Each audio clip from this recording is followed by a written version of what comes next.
Shukran Vincent Kerosi kwa taarifa hiyo.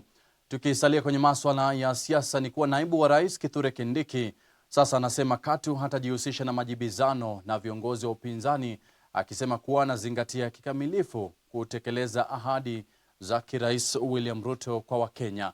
Akizungumza wakati wa ukaguzi wa ujenzi wa soko la Esageri, eneo bunge la Eldama Ravine, kaunti ya Baringo, Kindiki amedai kuwa baadhi ya viongozi wa upinzani wanajihusisha na kile alichokitaja kuwa siasa za ubinafsi zinazolenga kupunguza kasi ya programu muhimu za serikali.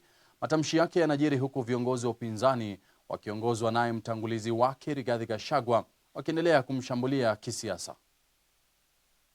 Wanakaa kama wamechanganyikiwa. Mimi unataka nijibizane na mtu mwenda wazimu?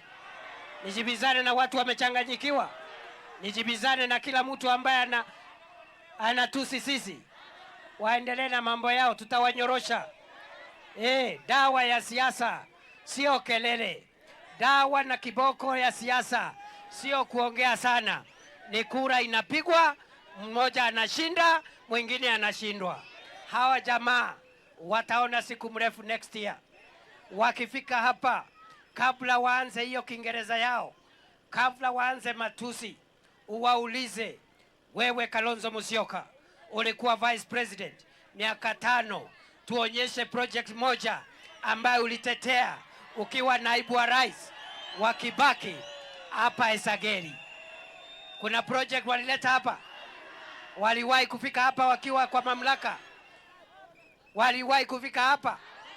Ule mwingine Rigathi ameshaifika hapa? Kuna kitu ametetea hapa Baringo? Kuna barabara ameleta? Na chama cha UDA kinatarajiwa kuendesha